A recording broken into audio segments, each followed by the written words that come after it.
my pleasure and honor to introduce to you Susie Baker. Dr. Susie Baker is a researcher focused on identification and functional analysis for genetic changes driving childhood high-grade gliomas. Dr. Baker received her PhD in molecular biology and human genetics from the Johns Hopkins University and completed postdoctoral training at the Roche Institute of Molecular Biology. Dr. Baker, I really appreciate you coming today. Please take it away. I'm thrilled to be here. It's been very exciting to be a part of the planning for Project Impact for pediatric brain tumors. My main research focus is studying pediatric high-grade glioma, and really the major findings that have come out from the entire field in the last 5 years is that this disease in children is fundamentally different from this disease that has the same name in adults. And so I think it's critically important that there is a separate initiative for the pediatric brain tumors, in addition to the important work that's being done for the adult brain tumors. So I'd like to just take a few minutes to tell you a little bit about the research that we and others have done and what we've learned from it about pediatric high-grade gliomas. So gliomas are a group of brain tumors that arise from glial cells, and this is a certain cell type in the brain. There are actually a few different types of glial cells. And the tumors are broken roughly into groups of high grade and low grade, and with the high grade tumors being the more aggressive tumors. And these are scored by a pathologist based on how they look through the microscope. And their behavior in the clinic correlates very strongly with that grade that the pathologist assigns to it. So the high-grade gliomas are particularly aggressive diseases. They grow in a very infiltrative way. And there are high-grade gliomas in adults. Glioblastoma is the other very common term most common term that you would hear for the adult disease. And if a pathologist were to look through a microscope at a tumor from an adult and from a child, they wouldn't be able to tell you what the age of the patient was. You wouldn't be able to tell the difference. And so what research groups around the world, including our group, have been doing is studying what are the genetic defects or the mutations that you find in these childhood brain tumors, and comparing those to the ones that are found in the adult brain tumors to see if the cause that underlies this disease is the same in children as it is in adults. And we think this is critically important because the way that the therapies are logically designed, and we're hoping to get more and more rational in our design of therapies, should be to address the real processes that are subverted in this disease. So we want to understand, by looking at the mutations, what's gone wrong in a normal brain tumor cell, in a normal brain cell, to turn it into an aggressive brain tumor cell. So I'll give you a couple of highlights of the things that have been most unexpected and sort of most exciting in the last few years. And this involves tumors that arise not only in the larger hemispheres of the brain called the cortices, but in children there's a particular type of high-grade glioma called diffuse intrinsic pontine glioma, or DIPG, that arise in the brainstem. And so we were comparing the mutations that you find in these brainstem DIPG tumors compared to the ones that happen in the cortex. And what we found was very unexpected. Literally 80% of the DIPG tumors had exactly the same mutation in them. It was a mutation in a gene encoding histone H3. And this was really surprising because there had not been any reported mutations in this gene or related histone genes in any of human cancer at the time. And as the same discovery looking at the non-brainstem tumors was reported at the same time as our brainstem discovery from groups in Montreal and Heidelberg, the Javada and Pfister groups. And so there's really a worldwide effort to try to map these new mutations. And what this pointed out was that histones, which are very, very important in regulating how the DNA is actually read within each cell. The DNA encodes all the genes and provides the code for how to make proteins.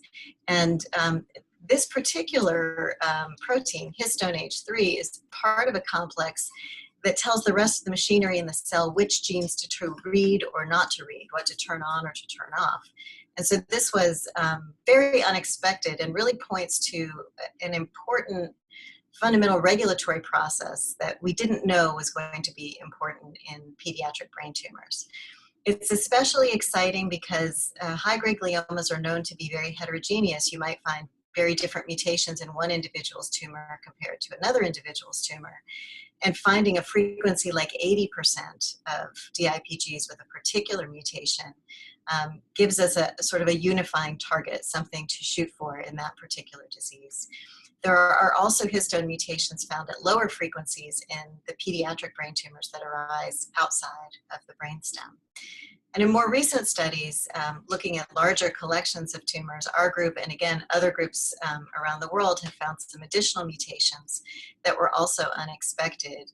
And they're providing us some insight into considering this disease that had been sort of grouped together based on the diagnosis, the clinical behavior, and the appearance through the microscope. By looking at the genes, we can say there are actually subgroups of these diseases. And finding these genetic mutations also provide us with potential therapeutic targets. These are things that have gone wrong in the tumor cell, and so we want to understand how to counteract those effects and target them. And so there are also unique mutations that are found in just the youngest subgroup of patients with DIPG. So there are differences even within this DIPG group of patients that are associated, not absolutely, but very strongly associated with the patient's age. And we also found some unique mutations in tumors arising in children under 3 years old. When those children have tumors outside of the brainstem, there was a strong enrichment of a particular class of mutations involving signaling proteins in those infant tumors. And so, so we're very excited because these point to disease processes that appear to be relatively unique to the pediatric disease. They haven't been explored therapeutically for adult brain tumors since those mutations are not frequent in adult brain tumors. And we think they could be really important for pediatric patients. So there, I think, is a lot of promise, a lot of new discovery coming from the genetic analysis of these tumors. And we hope that that's going to lead to improved clinical treatments. So, thank you, Dr. Baker. I have a couple questions for you. sure. One of them is, are the frequent mutations that are unique to DIPG, such as histone H3 or ACVR1, ever inherited? So that's a really important question. When you hear that there's a mutation in a tumor, you know, a lot of time there's a question of, does that mean if there's something wrong in the DNA of the tumor, does that mean that my child inherited some kind of genetic defect that predisposed them to cancer? And that is not the case for these mutations. So for the histone H3 mutations, 80% of DIPGs have them, but there has not yet been a single reported case where that mutation was inherited. So what happens in cancer is that errors are introduced into the DNA in individual cells, and those cells then develop sort of an advantage over the neighboring cells, and they lose their proper control, and that contributes to their forming a tumor. So these are not inherited mutations. And speaking of mutation, I was wondering, can we predict how a tumor will respond to current therapies based on the mutations in it? That is certainly what we are hoping to be able to do. And a very focused area of research after mutations are identified is to try to classify, using various experimental model systems, whether you could have some predictive power. If you have a particular mutation, can we predict which therapy you might respond to or might not respond to? And so for these relatively new mutations, that is something that is a very focused area of research right now. We don't have the answer, but we hope that that would be forthcoming. Dr. Baker, once again, thank you for being here today. We really appreciate you taking a chance to speak with us. Thank you.